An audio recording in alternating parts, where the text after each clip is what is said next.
அனைவருக்கும் வணக்கம். பௌர்ணமி தினத்தன்று முருகனுடைய வழிபாடு எப்படி செய்ய வேண்டும் அப்படிங்கிறத எளிமையாக இந்த பதிவில் பார்க்கலாம். பௌர்ணமி தினத்தன்று முருகப்பெருமானுக்கு 9 அகல் விளக்கு ஏற்றி வைத்து வழிபாடு செய்வது ரொம்ப விசேஷமாக இருக்கும். 9 அகல் விளக்கில் முடிந்தால் நெய் தீபமாக ஏற்றலாம், அப்படி இல்லை என்றால் நல்லெண்ணெய் தீபம் ஏற்றலாம்.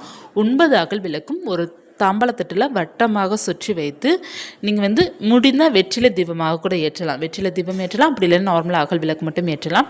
ஏற்றி வைத்து நெய்வேத்தியமாக சர்க்கரை பொங்கல் அல்லது பால் பாயசம் ஏதாவது ரெடி பண்ணி நீங்கள் வைத்து அல்லது பாலும் தேன் கலந்து நெய்வேத்தியம் வைத்து வழிபாடு செய்வது ரொம்ப விசேஷமாக இருக்கும். சொல்ல வேண்டிய மந்திரம் பார்த்தீங்கன்னா ஓம் ஐம் ரீம் வேல் காக்க சொல்லலாம். அப்படி இல்லை என்றால் முருகனுக்கு உகந்த காயத்ரி மந்திரம் மூல மந்திரம் ஓம் சரணபவாய நமக அந்த மந்திரத்தை மட்டும் சொன்னால் கூட போதும். ரொம்ப எளிமையான மந்திரங்கள் நீங்கள் சொன்னாலும் உங்களுக்கு நல்ல பலன் கிடைக்கும். 9 முறை நீங்கள் சொல்ல வேண்டும். 9 முறை சொல்லி வழிபாடு செஞ்சீங்க அப்படின்னா உங்களுக்கு கேட்டபடியே நடக்கும். வியாழக்கிழமை அன்று பௌர்ணமி தினம். இந்த நாளன்று நிச்சயமாக வழிபாடு செய்யுங்க, நல்லதே நடக்கும்.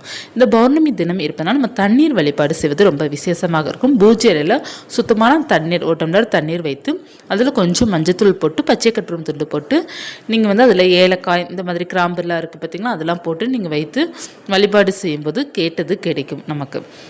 எப்போதுமே பௌர்ணமி தினத்தன்று நீர் வழிபாடு ரொம்ப சக்தி வாய்ந்த வழிபாடாக சொல்லப்பட்டிருக்குது. அதனால் நீங்கள் நீர் வழிபாடு செய்வது ரொம்ப நல்லது. அதே போல் வியாழக்கிழமை இருப்பதனால மஞ்சள் பொடி டப்பாக்குள்ளே ஒரு 2 ஏலக்காய் போட்டு வைத்தீங்க அப்படின்னா உங்களுக்கு அதிர்ஷ்டம் உண்டாகும். வியாழக்கிழமை அன்று நிலைவாசலுக்கு மஞ்சள் குங்குமம் போட்டு வைப்பது குருவோட உங்களுக்கு அருள் கிடைக்கும். இந்த நாளன்று குழந்தை பாக்கியம் வேண்டும் நினைப்பவர்கள் முருகப்பெருமான வழிபாடு செய்யும்போது குழந்தை பாக்கியம் கிடைக்கும். குழந்தை பாக்கியத்திற்காக வழிபாடு செய்பவர்கள் 2 ஜாதிக்காய் எடுத்து ஒரு மஞ்சள் நிற துணியில் முடிச்சு போல கட்டி முருகனுடைய பாதத்துக்கிட்ட நீங்கள் வச்சிங்க அப்படின்னா குழந்தை பாக்கியம் சீக்கிரமாக கிடைக்கும்.